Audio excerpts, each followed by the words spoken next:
아빠까빨 간단하게 보고 듣는 인도네시아 뉴스 12월 2일 수요일 시작합니다. 좋아요와 구독 버튼 잊지 마세요. 12월 1일 기준 인도네시아 코로나19 현황입니다.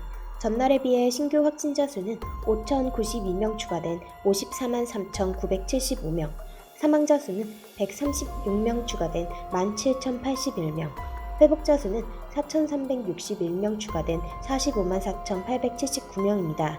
지역별로는 자카르타에서 가장 많은 신규 확진자가 발생하였습니다.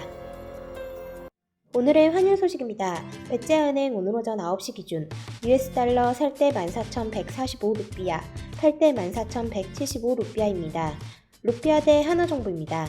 하나은행 오늘 오전 9시 기준 매매 기준율 100루피아에 7.85원으로 측정되었습니다. 오늘의 첫 번째 소식입니다. 인도네시아 정부가 코로나19 백신을 전국적으로 배포하기 위해 필요한 콜드체인, 저온 유통 정비가 97%가 준비됐다고 밝혔습니다. 코로나19 긴급대책본부의 위쿠 대변인은 백신 접종을 위한 콜드체인은 97% 준비됐다. 저온 관리 절차도 순조롭게 준비 및 수립되고 있다라고 설명했습니다. 콜드체인을 통해 백신은 수송센터에서 접종 직전까지 냉장고와 냉동고를 통해 저온에서 보관됩니다.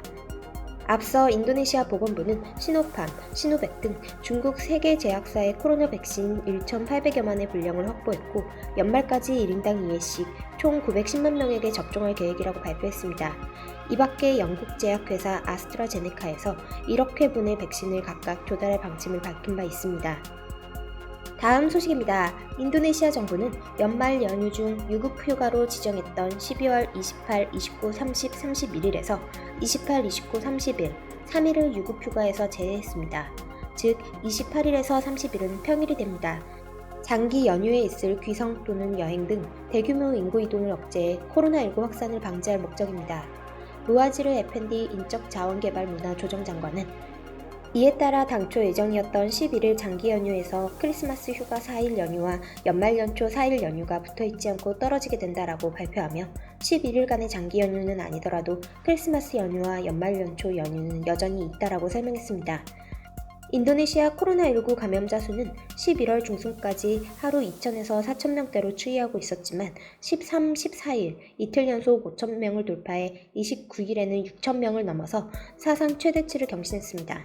10월 말에 있던 5일간의 연휴로 인해 지방 여행객과 기성객 등이 많아져 인구 이동이 늘어나 감염이 확산된 것으로 분석되고 있습니다. 이 같은 상황에서 조코 위도도 대통령은 지난달 23일 연말 연초 휴일을 줄이는 방안을 검토하도록 관계부처에 지시한 바 있습니다. 서부 자바주의 리드완 카밀 주지사와 중부 자바주의 간자르 주지사도 잇따라 연휴 단축 방침에 동참하겠다라는 의사를 밝혔습니다. 하지만 코로나19 타격을 크게 받은 관광업계는 연말 연초 장기 연휴로 매출 회복을 기대했던 만큼 연휴 단축에 크게 실망감을 표시했습니다. 위스누타마 관광창의경제 장관은 발리섬에서 12월까지 예약이 80%에 달하는 호텔도 있다. 관계부처는 이를 고려해야 한다라고 지적했습니다. 한편 연휴일 감소가 인구 이동 축소에 효과가 있을지에 관한 의문을 제기하는 시각도 있습니다. 아구스 공공정책기관장은 정부의 연휴 일정을 줄이는 정책은 적절하지만 별다른 벌칙이 없는 한 인구 이동을 막을 수 없다라고 지적했습니다.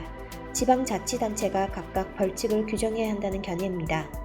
인도네시아 의사협회의 슬라메 부회장도 연말 휴가를 단축하는 것보다 완전히 없애는 것이 감염 억제에 효과가 있다라며 외출을 금지하도록 지시해야 한다고 주장했습니다. 다음 소식입니다.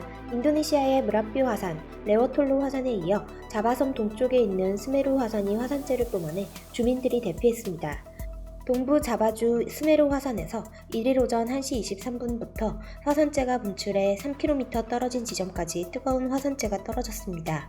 스메루 화산에서 용암이 분출될 것으로 예상되자 기슭에 사는 주민 550여 명이 잠에서 깨 신속히 트럭, 오토바이를 타고 산 아래로 대피했습니다.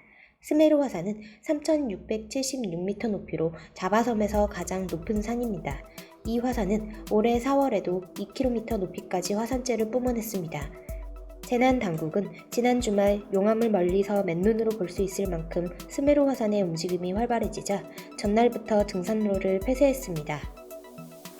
다음 소식입니다. 인도네시아 부디 교통장관은 코로나19 백신 접종이 시작하는 내년 2분기부터 모든 항공 관련 규제를 완화할 방침이라고 밝혔습니다. 탑승률을 현재 70%에서 최대 85%로 끌어올리며 코로나19 백신 접종 증명서를 소지하고 있는 승객은 공항에서 실시되는 각종 검사가 면제될 수 있도록 할 계획입니다. 일련의 규제 완화 내용은 코로나19 긴급대책본부 및 전문가와 협의해 조정합니다. 부디 교통장관은 대부분 나라들이 탑승률 70% 제한 등의 규제를 실시하고 있지 않다. 인도네시아는 매우 보수적인 대응을 취하고 있다라며 위생 규율을 보호하는 동시에 항공산업의 생산성을 유지할 필요가 있다라고 강조했습니다. 또한 공항세 면제 기간을 내년 1분기까지 연장할 계획이라고 스리 무리아니 재무장관에게 전한 것으로 알려졌습니다. 12월 2일 인도네시아 소식 여기서 마치겠습니다. 유익한 정보 되셨으면 좋아요와 구독 버튼 부탁드립니다. 드리마카시!